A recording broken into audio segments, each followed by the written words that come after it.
Sharpe's Eagle by Bernard Cornwell. Read by Rupert Farley. Every man thinks meanly of himself for not having been a soldier. Samuel Johnson. Chapter 1. The guns could be heard long before they came into sight. Children clung to their mothers' skirts and wondered what dreadful thing made such noises.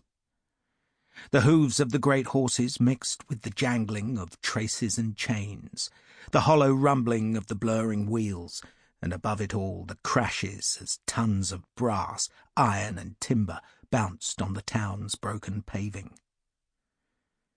Then they were in view. Guns, limbers, horses and outriders, and the gunners looked as tough as the squat, blackened barrels that spoke of the fighting up north, where the artillery had dragged their massive weapons through swollen rivers and up rain-soaked slopes to pound the enemy into oblivion and defeat. Now they would do it again.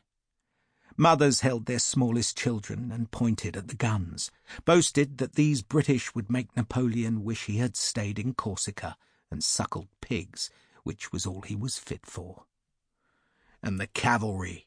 The Portuguese civilians applauded the trotting ranks of gorgeous uniforms, the curved, polished sabres, unsheathed for display in Abrantes' streets and squares, and the fine dust from the horses' hooves was a small price to pay for the sight of the splendid regiments, who, the townspeople said, would chase the French clean over the Pyrenees and back into the sewers of Paris itself.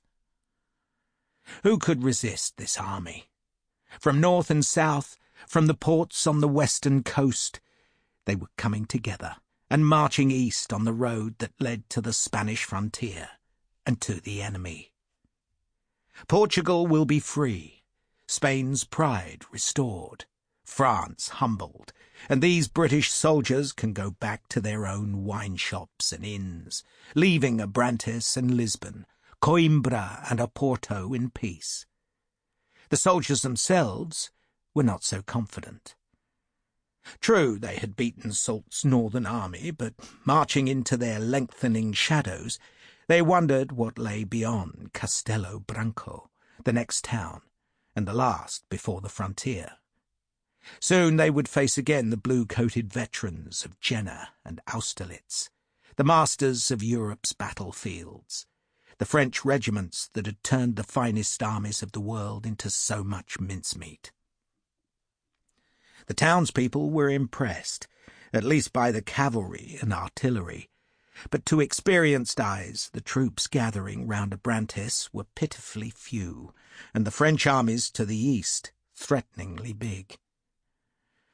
The British army that awed the children of Abrantes would not frighten the French marshals. Lieutenant Richard Sharpe, waiting for orders in his billet on the outskirts of town, watched the cavalry sheathe their sabres as the last spectators were left behind, and then he turned back to the job of unwinding the dirty bandage from his thigh. As the last few inches peeled stickily away, some maggots dropped to the floor, and Sergeant Harper knelt to pick them up before looking at the wound. "Healed, sir. Beautiful," Sharpe grunted. The sabre cut had become 9 inches of puckered scar tissue, clean and pink against the darker skin.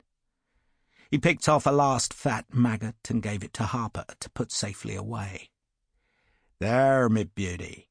Well fed ye are." Sergeant Harper closed the tin and looked up at Sharpe. "You lucky, sir."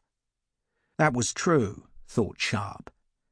The French hussar had nearly ended him, the man's blade halfway through a massive downstroke, when Harper's rifle bullet had lifted him from the saddle, and the Frenchman's grimace, framed by the weird pigtails, had turned to sudden agony.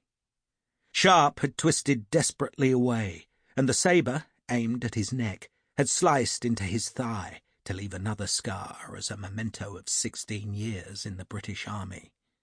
It had not been a deep wound, but Sharpe had watched too many men die from smaller cuts, the blood poisoned, the flesh discoloured and Sample complete. Ready to continue?